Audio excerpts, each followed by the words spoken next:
I used to go with my friend Kim to Diddy's parties. Kim was my best friend. We both attended the freak-offs. There were also parties on Epstein's island, and going there used to be a lot of fun. She was best known as being Paris Hilton's sidekick, but in reality, I think that girl was on a mission. She got a taste of that drug. She wanted that power. You know that you can make $1 million in one day. What does it look like? I said I had a baby with Paris Hilton over Kim Kardashian. You know, Kim was Paris Hilton's assistant. Nobody saw this coming. Not the fans, not the critics, and definitely not Kim Kardashian herself. For over a decade, Kim built an image that felt untouchable. Billionaire headlines, luxury mansions, red carpet dominance, brand deals that never seemed to slow down.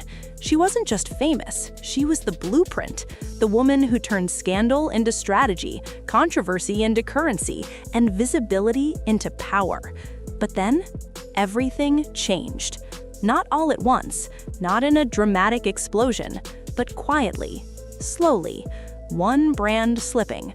I've known Paris Hilton from the time she's 12. She's hot. Her parents are friends of mine, and, you know, the first time I saw her, she walked into the room and said, "Who the hell is that?" Emotionally, physically. To me?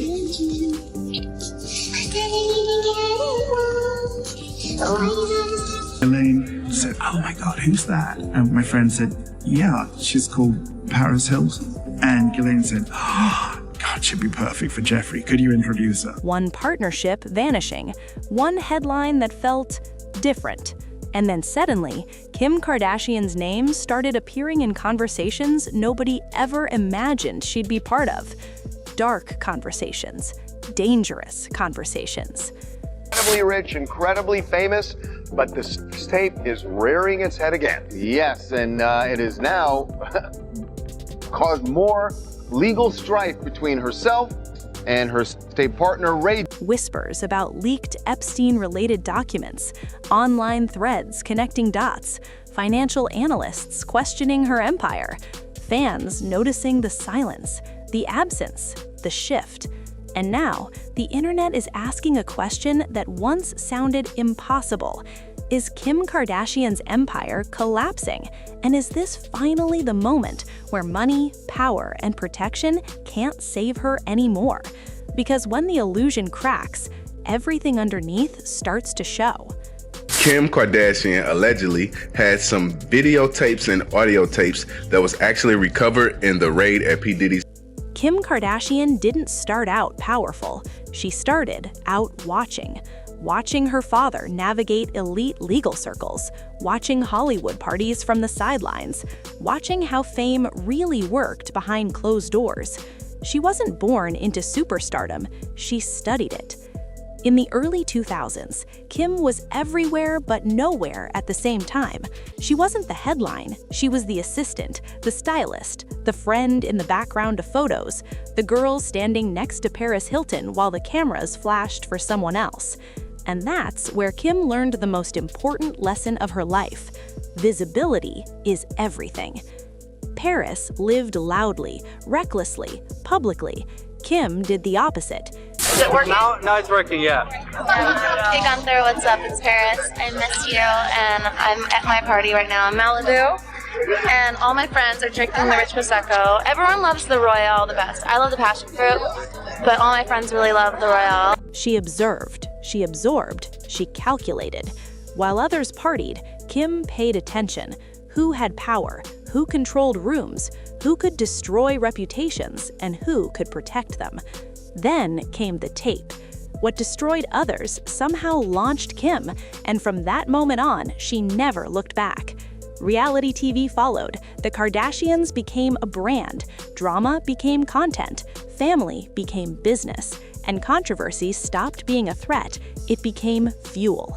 What's going on with it? That is if I ever go to India outfit. There was a story that came out, a video that was shown saying, back in the days when Kim K was Paris Hilton's assistant. Yeah. Was it true? Was Kim K Paris's assistant? Yeah, she used to sleep in my guest room. Yeah. And then some weird shit happened. I'm not gonna say what happened, but and then she made it to the master bedroom. Fast forward years later, and Kim wasn't just rich, she was labeled a billionaire. Fashion lines, beauty empires, skincare, shapewear, mobile games, endorsements, private equity. Her face became a global product. But empires built on attention are fragile, and cracks don't always start at the top, they start underneath. Very often there'd be this beautiful dark-haired girl in the background trying to get in the shot. Was that Kim Kardashian? Yeah, she was Paris's friend, her stylist, and her assistant, and they were often seen together. Anytime, there was cameras needed, Paris would basically tell Kim Kardashian to text. In reality, I think that girl was on a... The first warning signs didn't come from tabloids, they came from numbers. Quiet reports about declining sales, consumer fatigue, oversaturated markets, brands that once sold out in minutes suddenly sitting on shelves. Skims still visible, but no longer dominant. Beauty launches failing to spark excitement. Then came layoffs, downsizing, silent restructures that never made headlines, but were felt behind the scenes. Kanye flew home last night, and he came back this morning. I want to show you guys what he got me. He got me all of his take back. Oh, Kim. Oh my God. That's amazing. Insiders started whispering that multiple Kardashian-backed ventures were burning cash faster than they were making it, that investors were getting nervous, that partnerships were quietly expiring and not being renewed. And then Kim's billionaire status, once loudly celebrated, started getting questioned. Was she really worth what the headlines claimed, or was the valuation inflated by hype, not profit? At the same time, something else was happening online. Her name started showing up in places it never had before. Not fashion blogs, not red carpets, legal forums, document leaks, Epstein-related discussions that spiraled across social media like wildfire. No confirmations, no official charges, just alleged documents, unverified lists, and speculative mentions that the internet treats like gospel. And once your name enters that ecosystem, there is no easy way out. This federal RICO though, hey Chris, ooh, the federal RICO I'm about to drop on Chris. What nobody expected was how fast the public mood shifted. People didn't wait for facts. They never do. They waited for reactions, and Kim gave them silence. No statements, no denials, no emotional posts, just business as usual, or at least that's what it looked like on the surface. But silence in moments like this isn't neutral, it's suspicious. How much are you willing to show us of your body? How much are you willing to give us of your daughter's body? That is the price of fame, and she did it. This is where we're at. This is why we tell you not to follow the Hollywood type. This is why you should not allow your children to idolize Hollywood. These are not the people that we should be following. And the more Kim stayed quiet, the louder the internet got. Old photos resurfaced, party connections reanalyzed. Who attended what? Who knew who? Who stood next to whom in rooms full of power and secrets? Commentators started revisiting Kim's early rise, the men she was connected to, the circles she moved in, the elite spaces she accessed before she was famous. Was she just present, or was she protected? No one claimed proof, but speculation doesn't need proof. It needs patterns. And once people start looking for patterns, they always find something. No, but we have a congressional act now to requiring the release, but they're going to say, you know subject what? To Tom redaction. Hanks, it's unfair that he was mentioned because he was eating Skittles. Subject to redaction. Subject to redaction. And we all know what that means. That's to protect. That's why I'm saying you will never be satisfied with what's released. At the same time, Kim's brands kept bleeding. Influencer culture changed. Gen Z stopped idolizing billionaires. Eat the rich became a slogan, not a joke. Shapewear no longer felt revolutionary. Beauty lines blurred together, and Kim's hyper-controlled image began to feel cold, distant, corporate. I've known Paris Hilton from the time she's 12. She's hot. Her parents are friends of mine, and the first time I saw her, she walked into the room and said, "Who the hell is that?" Did you want to bang her? She is a very, well, at 12 I wasn't interested. I've never been into that. Right. They've sort of always stuck around that 25 category. But even at 12 you were kind of like, wow, I saw at 12 she was beautiful. But honestly, Paris gets knocked and this and that, but she's very beautiful. Is she dumb? Flawless. She's dumb like a... Fans noticed she didn't feel relatable anymore. She felt insulated, untouchable, and in a world angry at wealth and power, that's dangerous. Sponsors pulled back, campaigns got quieter, public appearances slowed. Even her social media, which was once a masterclass in dominance, felt restrained. And then came the word nobody ever thought would sit next to Kim Kardashian's name: bankruptcy. Not filed, not official, but whispered. Claims that holding companies were underwater, that debt was mounting. Have you seen the video? I have seen it. You did? What'd you do? You went on the internet? It was just... How did you see that? What did you do? Melania showed it to me. She did? She showed it to me. What did you think of that? I think it's probably unfortunate, and perhaps it made... That assets were being leveraged aggressively behind the scenes. That the lifestyle was being propped up by credit, not cash. People started asking, if Kim is so rich, why is everything shrinking? Why fewer interviews? Why fewer launches? Why fewer risks? Because when the money tightens, fear replaces confidence. What really shook the public wasn't just the money rumors. It was the idea that protection might be fading. For years, Kim survived everything.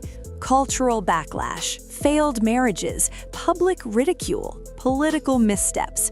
She always landed on her feet. But Epstein-related speculation doesn't play by the same rules. It doesn't care about PR teams. It doesn't respect NDAs. It thrives on ambiguity. And once your name is even allegedly mentioned, every past move gets re-examined through a darker lens. The legal silence became louder than any denial. Kim's inner circle reportedly tightened. Fewer public outings, increased legal activity behind the scenes, more aggressive brand control, more distance from anything controversial. And still, the internet wasn't satisfied. People began connecting her struggles to a bigger idea, that maybe her empire was built during an era that no longer protects its elites, that the same systems that once elevated her are now under scrutiny, that silence, once powerful, now looks guilty. Whether fair or not, perception became reality, and perception doesn't need evidence, it needs momentum. Financial blogs questioned valuations, commentary channels questioned morality, fans questioned loyalty. And suddenly, Kim Kardashian wasn't being admired, she was being examined. The emotional toll became visible. Her confidence shifted, her presence changed. The woman who once owned every room started looking like someone bracing for impact. Sources claimed family tensions grew, that Kris Jenner's legendary crisis control was being tested like never before, that this wasn't just another scandal you spin, it was one you survive. Because unlike past controversies, this one didn't have a clean narrative. There was no villain to blame, no ex to drag, no storyline to redirect attention, just uncertainty. And uncertainty is lethal for brands. Every Kardashian product relies on trust, aspiration, desire. And once the audience stops believing in the fantasy, the product loses power. Kim's image was always about control, precision, strategy. But what happens when the narrative escapes your control? What happens when the public decides your silence means more than your words ever could? This moment doesn't feel like a downfall yet. It feels like something worse, a slow erosion, where money drains quietly, where protection weakens subtly, where allies distance themselves without explanation, where an empire doesn't collapse in flames, it dissolves in doubt. Kim Kardashian may never confirm anything. She may never address the rumors. She may never explain the financial shifts or the alleged document mentions. But the damage doesn't require confirmation. Because once the public stops seeing you as untouchable, everything changes. The illusion is gone, and without the illusion, all that's left is reality. Numbers, trust, and truth. Whether Kim rebounds or disappears depends on one thing. How much power does she really have when the world stops believing in her myth? Because the scariest part isn't losing money, it's losing control. And right now, control is the one thing Kim Kardashian can't seem to buy anymore. The question isn't whether this is the end. The question is, how much is already lost? And who's next to fall when the spotlight finally turns off? Because once an empire starts cracking, it never breaks quietly.